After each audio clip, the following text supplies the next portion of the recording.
미국에서 성경 다음으로 많이 팔린 책이라고 알려진 100년 전에 출간된 가르시아 장군에게 보내는 편지라고 하는 소책자가 있습니다. 1억 부 이상이 팔렸다고 합니다. 경영자들의 필독서로 불리고 있습니다.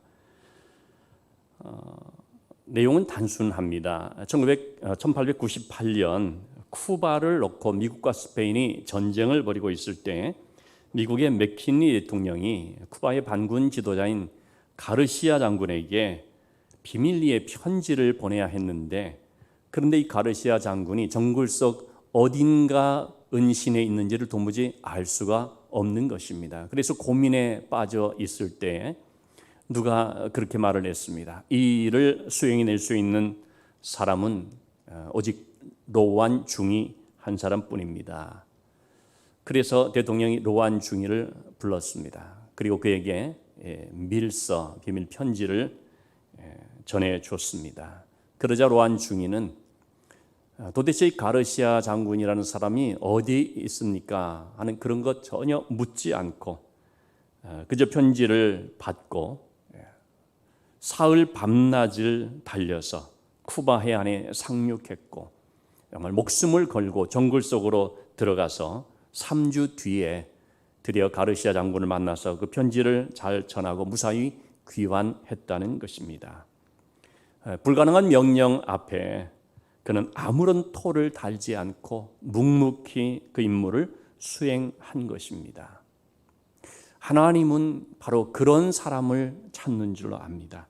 하나님 말씀하시면 그거 어떻게 할 수 있습니까? 힘듭니다, 못합니다 라고 하는 것이 아니라 아멘, 알겠습니다 하고 그저 묵묵히 순종하는 그런 사람을 찾고, 또 하나님은 바로 그런 사람과 함께 해주신다는 겁니다.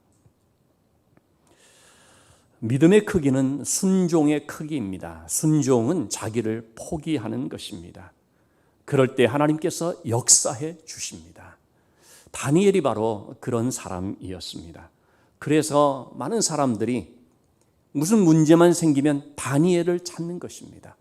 다니엘을 신뢰하는 것입니다. 그에게 지혜가 있고, 그에게 명철이 있고, 그에게 해답이 있고, 그에게 능력이 있다 여기는 것입니다. 여러분, 우리가 하나님 앞에서 바로 그런 사람이 될 수 있기를 원합니다.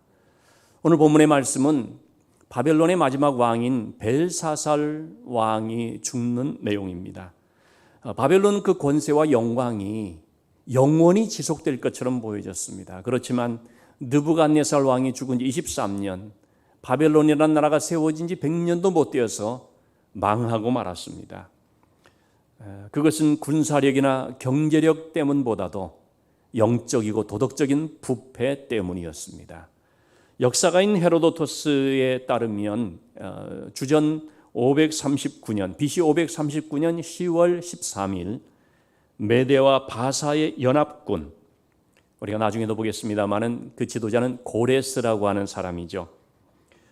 그들에 의해서 벨사살 왕이 살해됐다고 말하고 있습니다.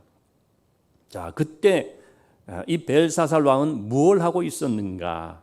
1절의 말씀을 보니까 큰 잔치를 베풀고 그 1000명 앞에서 술을 마셨다고 했습니다. 1000명의 귀족을 초청해서 벌이는 잔치니까 엄청난 것이었죠. 거기다가 후궁을 비롯하여서 많은 그런 여성들까지 있는 그런 아주 크기도 하지만은 참 난잡한 그런 잔치였다고 볼 수 있겠습니다. 민심을 얻기 위해서, 또 자기를 과시하기 위한 의도에서 그런 잔치를 베풀었을 것이다라고 생각이 됩니다. 자, 그런데 그 왕은 그런 잔치 자리에서 어떤 명령을 하게 되느냐 하면 2절 말씀에 보니까 예루살렘 성전에서 탈취해 온 금은 그릇들을 가져오라는 것입니다. 우리가 다니엘서 1장 2절 말씀에서 살펴보았습니다만, 느부갓네살 왕 때에 느부갓네살 왕이 유다를 쳐들어가서 유다의 예루살렘 성전에 있는 하나님의 성전에서 쓰는 좋은 그런 그릇들을 탈취해 와서 그것을 자기들의 신전 안에 보물 창고에다가 잘 보관해 두고 있었습니다. 그동안 아무도 손대지 않고 보관하고 있었던 바로 그런 그릇들을 갖고 오라는 것입니다. 왜 갖고 오라는 것입니까? 이는 그것으로 마시려 함이라. 하나님의 성전에 거룩한 그릇으로서 술을 마신다라는 것은 뭡니까? 그건 하나님을 모독하는 것입니다. 그러면서 또 그들은 어떤 짓을 하게 되느냐면 4절 말씀에 보니까 금이나 은, 구리와 쇠, 나무, 돌로 만든 자기들의 그 신들을 찬양하는 것입니다. 자기들이 손으로 직접 만든 우상들을 이런 신들이 바로 우리의 안정을 이루어주고 풍요를 이루어줬다고 찬양하면서 그런 신들을 한껏 높이는 것이죠. 이러한 잔치의 장면을 보면서 분수를 모르는 권력자의 오만함, 도취된 그 모습을 우리가 발견하게 됩니다. 여러분, 오늘날도 눈에 보이는 세상의 것들이나 세상의 우상들을 섬기면서 눈에 보이지 않는 하나님은 모독하는 벨사살 같은 사람들을 많이 볼 수 있습니다. 제가 요즘 몇 주째 보고 있는 책이 하나 있는데요. 쇠물결 플러스에서 나온 새로운 무신론자들과의 대화라고 하는 책입니다. 이전의 무신론은 상당히 단순했습니다. 하나님은 없다. 니체가 말하는 것처럼 신은 죽었다. 그렇게 주장하고 끝나는 것입니다. 그런데 이 새로운 무신론은 좀 차원이 다릅니다. 이 새로운 무신론은 2001년 9.11 사태를 이제 통해서 나타나게 되었다라고들 얘기하는데 2000년대 이후에 이제 새롭게 시작된 그런 무신론 운동입니다. 그들은 뭘 말하냐면 종교는 악이다. 요즘 말하면 악성 바이러스다. 그리고 신은 사악한 존재다. 이렇게 규정을 하면서 특별히 이 기독교를, 교회를 모독하고 또 악한 그런 말로 비난을 하는 것입니다.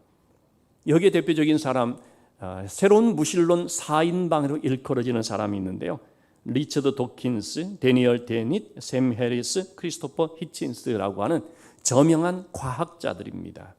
그들은 자신들이 가진 과학적 지식을 가지고 신앙을 비판하는 것입니다. 많은 과학자들이 하나님을 만나고 하나님의 은혜를 감사하면서 하나님의 살아계심을 드러내기도 합니다마는 바로 이러한 새로운 무신론자들은 창조가 아닌 진화를 말하면서 그리고 하나님이 어디 있느냐 조롱하면서 이렇게 새로운 무신론을 퍼뜨리고 있는 것입니다. 그래서 이런 그들의 주장이 전통사회인 유럽을 비롯하여서 좀 더 세속사회인 미국 사회 쪽으로 급속히 파급력을 가지고 있다라고 말하고 있습니다. 한때 그 버스 광고가 있었지 않습니까? 영국과 스페인에서 있었는데요. 버스에다가 광고를 이렇게 붙이는 것입니다. 아마도 하나님은 없을 것이다. 그러니 걱정하지 말고 너의 인생을 즐겨라. 그렇게 하나님을 모독하는 것이죠. 이것이 또 우리나라에 영향을 미쳐서 우리나라의 반기련, 반기독교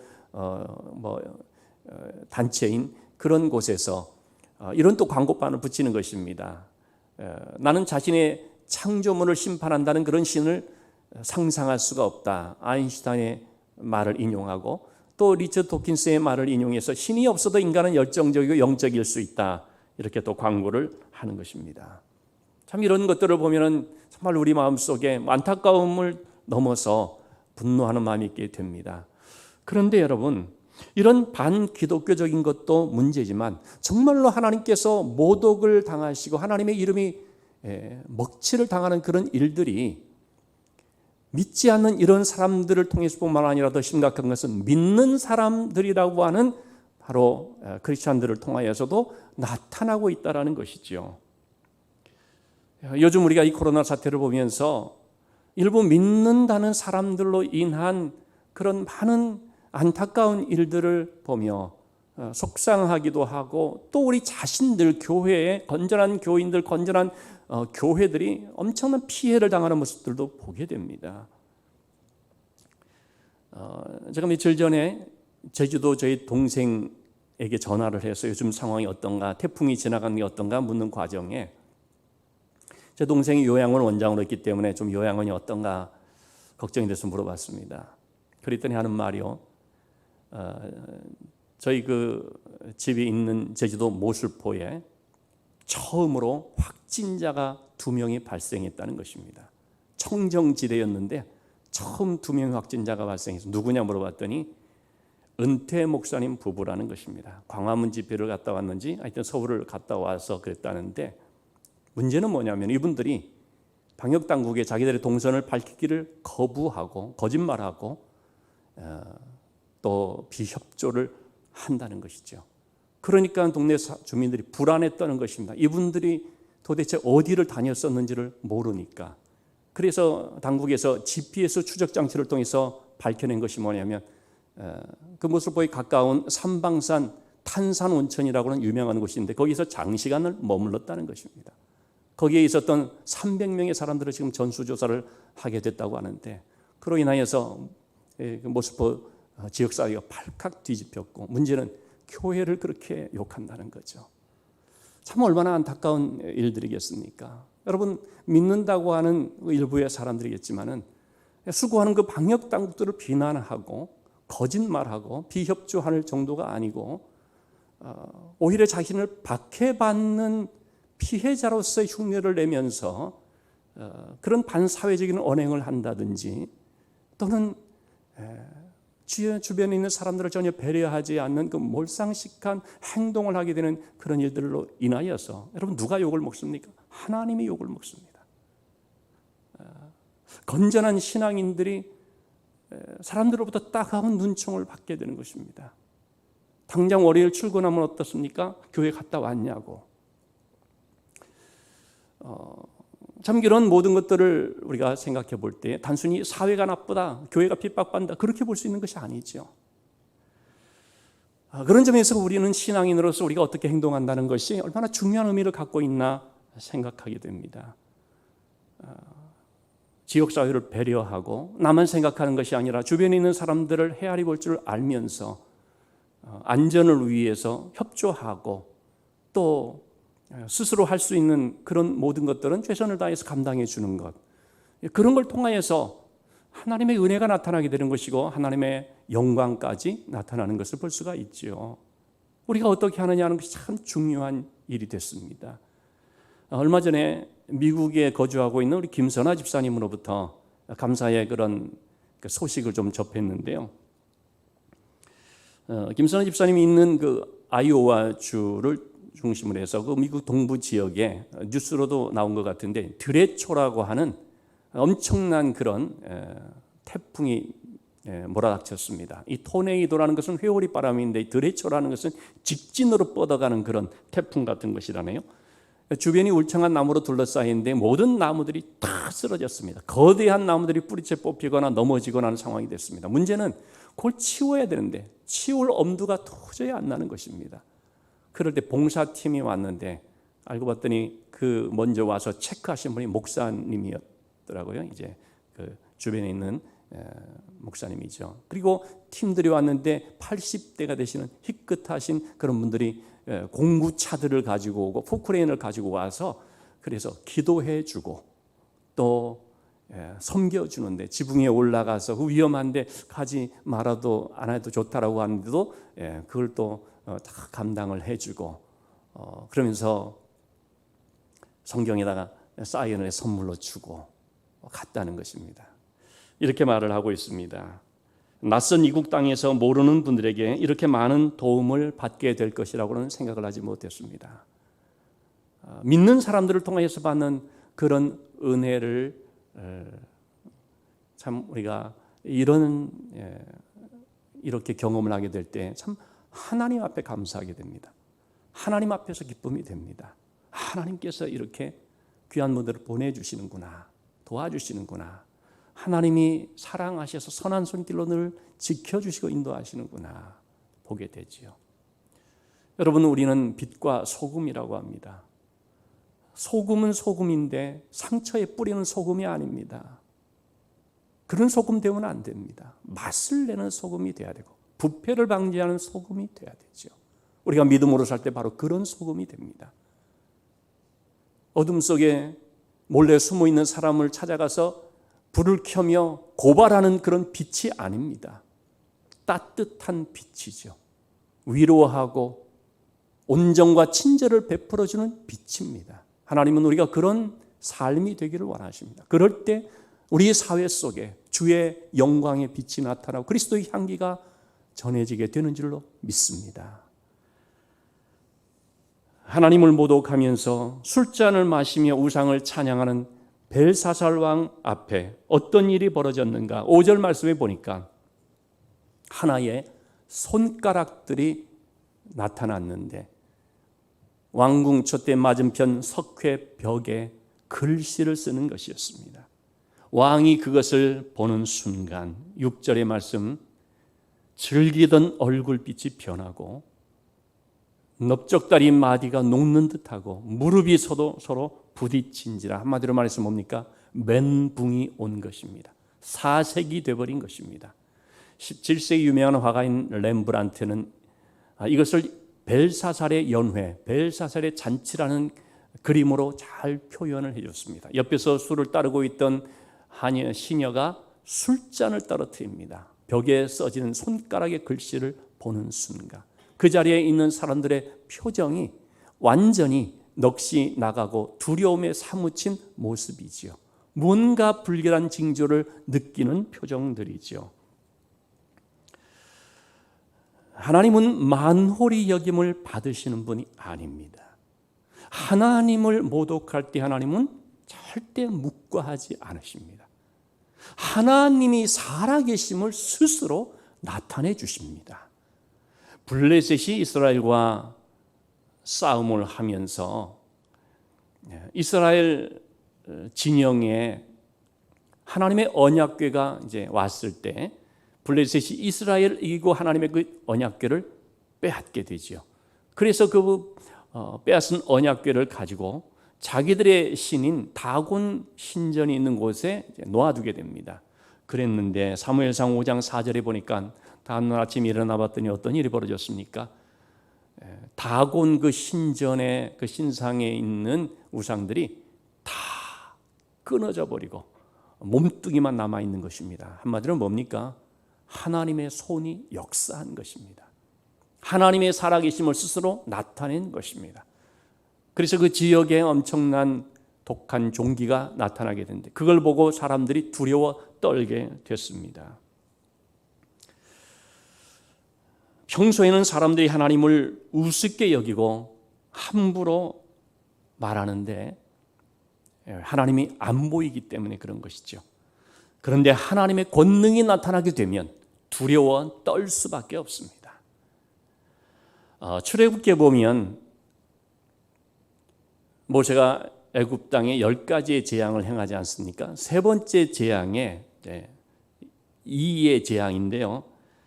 이렇게 말하고 있습니다. 출애굽기 8장 19절 말씀에 애굽의 술사들이 바로 왕에게 가서 말하는 것이 이것은 하나님의 능력, 하나님의 권능입니다 라고 말합니다. 여기서 이 하나님의 권능이라고 번역된 에츠바라고 하는 단어는 손가락이라는 말입니다. 그러니까 지금 이것은 하나님의 손가락입니다. 여러분, 그래서 하나님의 손가락이라고 하는 것은 하나님의 권능을 말합니다.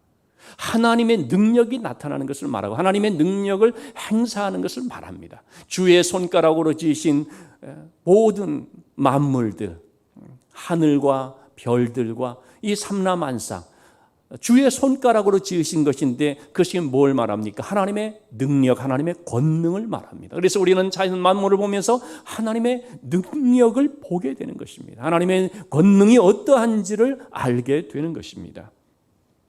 영어 성경에서는 이것을 This is the finger of God, 하나님의 손가락이다라고 번역을 했습니다. 십계명의 말씀에 하나님께서 손으로 글씨를 써주셨다고 했습니다. 신명기 9장 10절의 말씀 보니까 이 하나님의 돌판의 말씀은 하나님의 손으로 기록하신 것이라.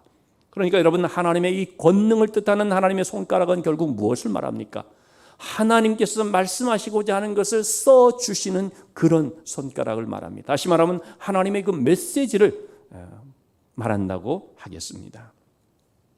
저는 이 코로나를 보면서 이 코로나도 하나님께서 이 세상에 쓰시는 글씨를 쓰시는 하나님의 손가락이 아닌가 하고 생각을 해봅니다.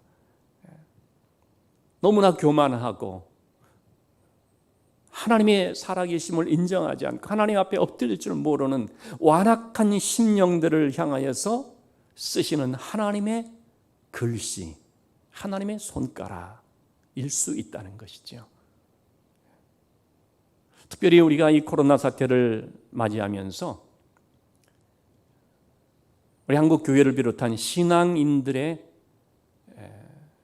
민낯이 드러난다고 생각합니다. 그동안의 신앙생활을 하면서 그저 교회에 나와서 예배 드리고 그렇게 신앙생활을 쭉 했는데 코로나로 인하여서 모이지 못하거나 혹은 코로나로 인하여서 각자의 그 신앙생활을 잘 해나가야 되는 그런 상황이 처하니까 자신의 신앙의 수준이 어떻구나 이게 드러나버리게 되더라는 것입니다. 그런 점에 있어서 저는 이 코로나라고 하는 것이 교회들 우리 성도들이 믿는다는 한 사람 한 사람에게도 주시는 하나님의 깊은 메시지가 있다고 봅니다.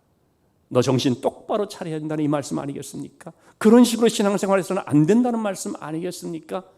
그런 정도 신앙을 가지고서는 하나님 앞에 제대로 설 수가 있겠느냐라고 깨우치는 그런 뜻이 아닐까요? 우리가 썬데이 크리스찬이라고 말을 하는데 차라리 썬데이 크리스찬 정도라도 되면 괜찮아요. 왜? 주일날로 나와서 예배를 드리니까. 그런 정도도 하지 못하고 있고 허울뿐인 그런 신앙인으로 있는 그런 분들이 많이 있지 않겠냐는 것이죠. 그저 신앙이라고 하는 것을 하나의 문화 정도, 그냥 집안이 종교적으로만 알고 숱하게 하나님 앞에 나와서 예배를 드린다고 하지만 전혀 변함이 없고 아무런 그런 자기 삶의 역사가 없는 모습들, 그것들을 아주 그 정곡을 찌르시는 어떤 하나님의 말씀이 아닌가라고 하는 것을 생각을 해보게 된다는 것입니다. 하나님은 세상에 글씨를 쓰십니다. 하나님이 쓰시는 손가락이 있습니다. 눈에 보이지 않는 하나님이라고 무시하면 안 됩니다. 모독하면 안 됩니다. 살아계신 하나님을 우리가 인식해야 됩니다. 그 하나님을 우리는 늘 주목해야 됩니다. 하나님의 면전, 하나님 앞에서 우리의 삶이 이루어지고 있다는 사실을 기억을 해야 된다는 것입니다. 하나님의 손가락이 나타나자 왕은 7절 말씀입니다. 크게 소리를 지르며 갈대아 모든 지혜자들 수사들을 부를 수밖에 없었습니다. 그리고 말합니다. 이 글자를 읽고 해석을 내게 보여달라. 만일 그렇게 한다면 큰 상을 내리겠다는 것입니다. 나라의 셋째 통치자로 삼겠다. 당시 나라의 첫째 통치자는 벨사살 왕의 아버지인 나보니더스였고, 둘째 통치자는 벨사살 왕 자신이었고, 셋째 통치자는 바로 그 다음 자리를 준다라는 말이죠. 그렇지만 그 어떤 바벨론의 지혜자가 해석할 수 있었겠습니까? 느부갓네살 왕 때도 꿈에 대해서 말해줘도 해석할 수 없었던 그들이었는데요. 아무도 그것을 읽고 해석할 수 없었습니다. 그러자 9절 말씀입니다. 왕이 크게 번민하게 됩니다. 귀족들 또한 다 놀라게 됩니다. 자, 그럴 때에 누가 혜성같이 나타난 것이죠. 누굽니까? 왕비가 그 자리에 찾아왔다는 것입니다. 여기서 말하는 왕비라는 것은 그 벨사살 왕의 어머니를 말합니다. 느부갓네살의 딸인 니토크리스 왕비였다고 말합니다. 역사적으로 그 이름이 기록되어 있습니다. 자, 그 왕비가 와서 이렇게 말을 했습니다. 10절 말씀에 왕의 생각을 번민하게 하지 말고 얼굴빛을 변할 것이 아닙니다. 한마디로 말해서 뭡니까? 두려워하지 말라는 것입니다. 다 두려워할 수밖에 없는 상황에서 왜 두려워하지 말라고 말합니까? 답을 갖고 있기 때문입니다. 여러분, 이것이 바로 답을 가진 자의 여유입니다. 답을 가진 자의 자신감입니다. 바울 사도는 유라굴라라는 광풍을 만나서 죽음의 두려움으로 공포 가운데 있는 배 안에 있는 사람들에게 이런 말을 하죠. 사도행전 27장 25절 말씀에 안심하라. 그 말은 그 사람들을 단순히 위로하는 차원의 말이 아닙니다. 하나님이 모든 것들을 주관하심을 믿고 그 하나님께서 말씀해 주셨기 때문입니다. 아무도 생명에 지장이 없을 것이다. 이것이 바로 답을 가진 자의 모습이라고 하는 것입니다. 여러분, 우리가 이 코로나 시대를 살아가고 있지만 이 코로나라고 하는 모든 것들을 주관하시는 분은 누구십니까? 하나님이십니다. 우리는 답을 가진 자인 것입니다. 그렇기 때문에 우리가 어떻게 해야 되는 것입니까? 이 가운데서 하나님을 바라보는 것입니다. 물론 우리가 두려울 수 있습니다. 염려와 걱정이 없을 수가 없습니다. 왜? 이런 코로나로 인하여서 부지불식간에 혹 내가 감염이 될 수도 있기 때문에요. 두려워하지 말라 해서 두려워 안 하고 안심하라고 해서 안심이 되고 하는 것이 아닌 것을 압니다. 중요한 것은 하나님을 바라보는 것입니다. 이러한 상황 속에서 우리가 할 것은 하나님을 바라보는 거죠. 그 하나님 앞에 엎드리며 하나님의 인도하심을 구하며 하나님의 도와주심만을 간절히 기도하는 거죠. 왕비가 왕에게 이렇게 말했습니다. 11절의 말씀에 자신이 가진 그 답에 대한 말씀이죠. 왜 두려워하지 말아야 되는가? 왜 번민하지 말아야 되는가? 왜 얼굴빛을 변하지 않아도 되는가? 그것은 바로 누가 있기 때문에요? 거룩한 신들의 영이 있는 사람이 있기 때문에. 그가 누구였습니까? 다니엘이었습니다. 명철과 총명과 지혜가 신들의 지혜와 같은 자, 느부갓네살 왕 때의 모든 바벨론의 지혜자들의 어른으로 삼은 자, 그가 다니엘이었습니다. 그래서 12절 말씀 이렇게 말하죠. 이제 다니엘을 부르소서. 저는 본문의 말씀을 보면서요, 이 부분이 너무 마음에 와닿습니다. 너무 감동이 되기도 하고요. 이제 다니엘을 부르소서. 이 어려운 시기에, 이 엄중한 시기에, 이 혼란의 시기에, 이 답답한 시기에, 무섭고 두렵고 떨리는 시기에 그 사람을 부르시옵소서. 왜? 그 사람은 하나님의 거룩한 영으로 충만한 사람이기 때문에. 우리가 그 사람이 있음으로 안심할 수 있습니다. 우리는 그 사람이 있음으로 문제가 해결될 수 있습니다. 우리는 그 사람으로 인하여서 복을 받을 수가 있습니다. 이제 다니엘을 부르소서. 왕비를 통하여서 다니엘을 부르신 분은 하나님이신 줄 믿습니다. 하나님은 때가 되면 부르십니다. 하나님은 감옥에 갇혀 있던 요셉을 술 맡은 관원장을 통해서 부르십니다. 창세기 41장 14절 말씀. 바로가 요셉을 불렀지만 사실은 하나님께서 술 맡은 관원장을 통해서 불러내셨습니다. 하나님의 부르심의 때가 있습니다. 우리는 다만 평소에 하나님 앞에서 말씀과 기도로 잘 준비하고 있으면 됩니다. 하나님 어느 때입니까? 묻지 말고 그저 아무 때나 쓸 수 있도록 준비되면 됩니다. 다윗이 골리앗을 쓰러뜨릴 때 무엇으로 쓰러뜨립니까? 물맷돌 하나. 그 물맷돌은 비장의 무기가 아니었습니다. 특별한 것이 아니었습니다. 골리앗을 만나러 가기 위해서 어디서 일부러 구해온 건 아니었습니다. 평소 다윗이 가지고 있던 지극히 평범한 것, 평소 양을 치면서 사용했던 그 중에 하나. 하나님은 이렇게 평범한 것을 가지고 비장하게, 비범하게 사용하실 수 있는 분인 것입니다. 우리가 평소에 하나님 앞에서 평범하게 살아간다고 할지라도 하나님의 때에 하나님이 사용하시고 하나님이 들어 쓰시면 비범한 일로 쓰임받게 되는 줄로 믿습니다. 평소 우리가 하나님 앞에서 말씀과 기도로 성령 안에서 살고 있으면, 준비되어 있으면 사용하시는 것입니다. 왕비가 다니엘을 부를 수 있었던 이유는 무엇 때문일까? 저는 두 가지로 생각이 됩니다. 짧게 말하면 첫째는 기억했기 때문입니다. 30년 전 느부갓네살 왕이 꿈을 꾸고 번민할 때 다니엘이라고 하는 사람이 와서 그 꿈을 해석해 주었을 뿐만 아니라 그 꿈대로 이루어지는 것을 똑똑히 목격했습니다. 바로 그 사실을 기억하고 있는 것입니다. 여러분, 신앙은 기억하는 것입니다.